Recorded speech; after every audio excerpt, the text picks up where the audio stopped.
Hey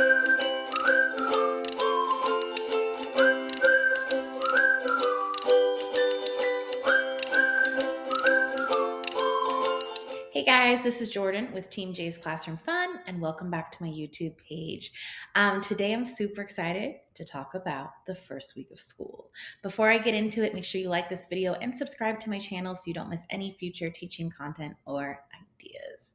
So the first week of school, as we know, is always a big deal, and it's a chance to get to know your new class, to set up those expectations and routines, and to really work on building that class community. So I'm going to share some ideas of some things that I've done over the years with my classes for you guys to take a peek at.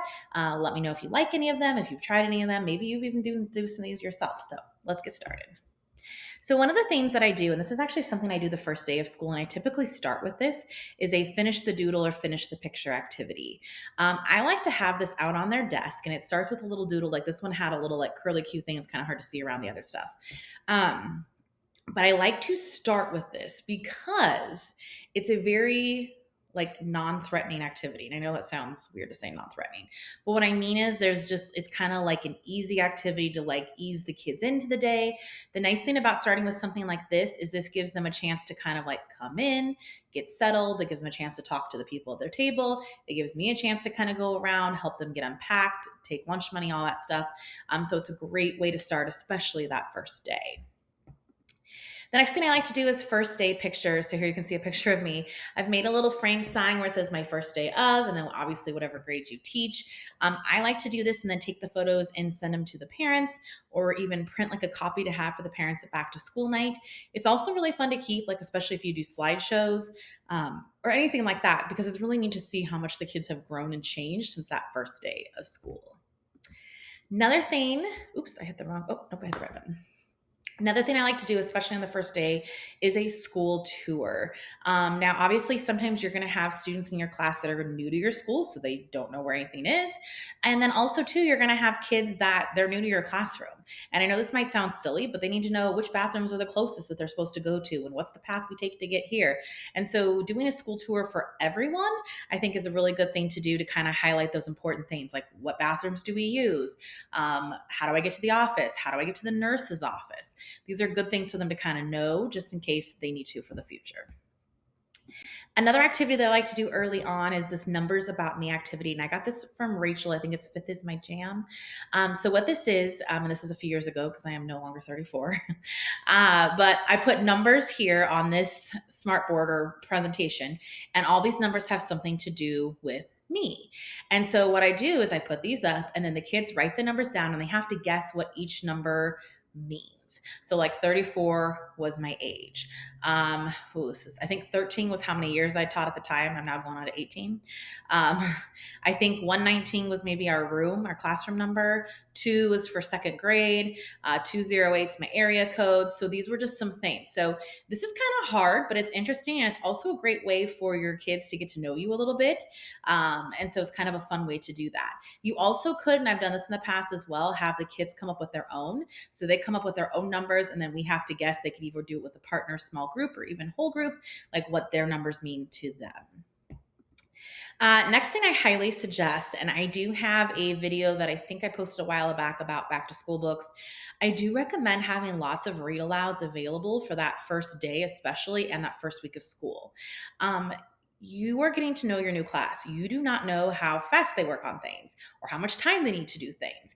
And I know there's some groups that they just bust through things and all of a sudden I'm like, oh, we're done. Okay, I now have an extra few minutes. So it's nice to kind of have some extra picture books, read alouds on hand. They could be ones like, first week of school, typical ones. They could be ones that are going over some of the behavior type things, or even just funny books, favorite books you want to share with them to get them to laugh. So I recommend having just kind of them on hand because then when you have those extra few minutes because something didn't take the time you thought it would, you have them to go with. Okay, now as I go into this a little bit more, this is going to be going into some of the things that I do the first week. Obviously, you could do some of these things the first day, but obviously this is a lot, so this does not all happen typically within one day. I like to do some challenges with the kids. Some of them are like minute to win it, but they're kind of challenges where they have to work together. I love doing this as a way to help build community. This also helps them get to know each other a little bit, which is really nice, and it's fun. So these are some of the challenges that I've done before. The first one is the paper chain challenge. For this one, I give them a whole piece of like construction paper. And with that piece of construction paper, scissors, and glue, they have to create the longest paper chain they can.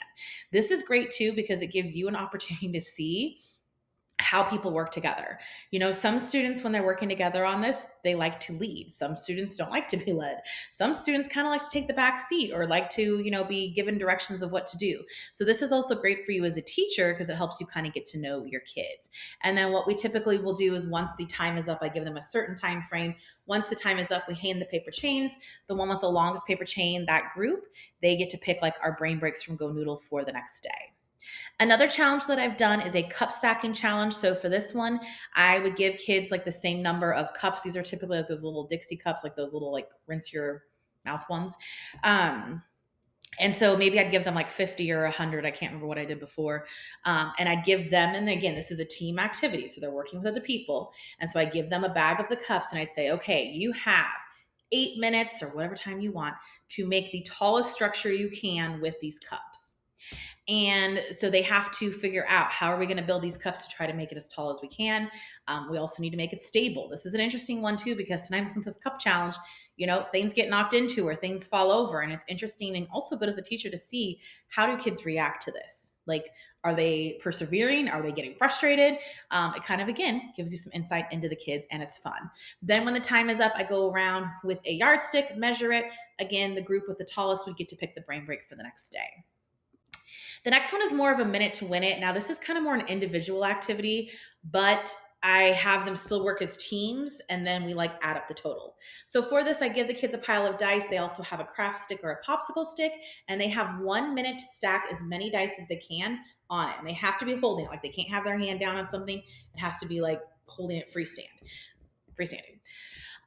So when the timer goes off, however many they have, that's what they have. And this is, again, an interesting one because sometimes, they'll have it quite high and then something falls off. So another fun one. And just like I said, these are meant to be fun activities. They're building that classroom community. They're helping the kids get to know each other and they're getting to practice and work on that teamwork. The next thing that I do during the first week of school is we create our class contract. This is something I've been doing for a few years and I highly suggest it. This is much better than just me saying, okay, guys, here are your rules. Now, granted, are these things rules that I would want them or expectations that I want them to follow?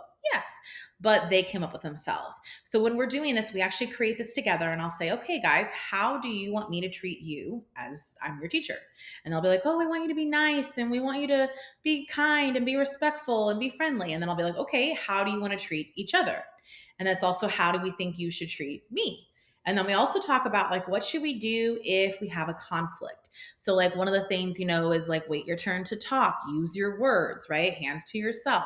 And so this is a great way of them coming up with the expectations. And then once we're all done, everyone comes up and signs it and we hang it in the classroom. This way we can refer back to it throughout the year. Okay, next one, student interviews. This is one of my favorite things to do. I actually have this in one of my back to school packets on TPT, and I will link it down in the description. For this one, the kids are interviewing each other. So what I like to do for this is I like to partner the kids up, especially try to partner with someone they like are not best friends with. We want them to kind of get to know new people. And this is asking them questions like, how many people are in your family? What do you like to eat? What's your favorite movie? What do you do after school? And the kids can write their answers. And then I also have another page where they can write down like 3 neat things they learned about Josie or whoever, and then they can actually present it to the class. So this is a great way, again, for the kids to get to know each other and kind of start building some of those friendships as we get into that first week. Another activity that I do, and I'll be doing a separate video on this later, is called Create a School. This also is in my TPT store, and I will link it as well as this book below. This is where we're creating our own elementary school. So I call mine Johnson Elementary because my last name is Johnson. And I say I am Principal Johnson, and I'm hiring all of you to be my teachers. And this, again, is another way of them kind of coming up with why rules and expectations are important without me just telling them. So I'll say, okay, you're going to decide what you're going to teach. Okay, you're going to teach art. You're going to teach Legos. You're going to teach kindergarten. And then I say, okay, now you have to decide like what your room's going to look like. And then you have to decide, okay, what are the expectations? Like what rules do you want the kids to follow? And then I have the teachers also work together to say, okay, as teachers for Johnson Elementary, how do we want kids to act in the hallway? How do we want kids to act on the playground? And again, this is a way of them coming up with these expectations instead of me just dictating them to them. And it's in a fun way. way. And like I said, I'll have a video in the future where I'll go into this in a little more detail. Another thing I like to do is kind of start up some reading lessons. We're not fully into curriculum and instruction necessarily right away, but this is a good way to kind of start to test the waters. So when I create these anchor charts, a few of the things I do is I say, okay, guys, we're going to go over some things. And I say, what are things we can read? And so they're coming up with ideas like obviously books, magazines. We come up with like text messages, emails, menus, street signs, all these kinds of things. Okay, and this is a great way too to get them used to sharing and discussion, and it gives you a chance to practice those expectations for how you want them to act during discussion times. Another one I like to do is where can you read? And this is a great thing too because it gives them a chance to realize like it's not just at school and at home. Like you can read on an airplane, you could read in a car, you could read on the beach, and it kind of is a fun one too. And then also, what are some things that readers do? So, they're looking at the title, they're thinking about what they're reading, things like that. Okay, these last two I have to show you are all kind of about the same thing. I like to do a room transformation typically at the beginning of the year, and it is boot camp. So I say we're getting ready for second grade or whatever grade you're teaching. And we have one day where we turn our classroom into Fort Johnson. They are all the cadets. I am the sergeant, and they are all in boot camp learning how to be in second grade. For this, I have an activity where they're actually solving some math problems, which is a great way for me to also get like some informal assessments done. And then once they're done solving a problem, they have to do that exercise. So it might be like, do 10 squats or do 20 jumping jacks. Another activity I have is where they have to take these sentences and they have to improve them. And then another activity I have is another team building one. This is a boat challenge. So for this one, I give the kids like popsicle sticks or craft sticks. They have masking tape. I want to say they have foil too. I think I've given them foil too. And their job is to try to build a boat that's going to float. And not only is it going to float, but it's also going to hold these little toy soldiers.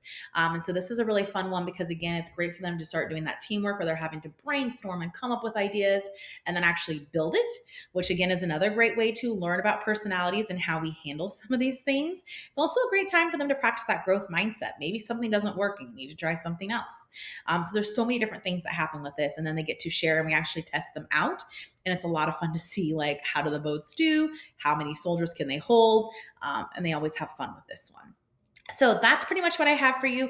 Like I said, these don't all happen the first day. This is typically over the first week. I do some of these different activities each day, and they're a lot of fun, and it's a great way to start building that classroom community. If you have any questions, feel free to leave them below. I will also be posting some of those links that I mentioned in the description, so you can go check those out if you're interested, and I will talk to you later.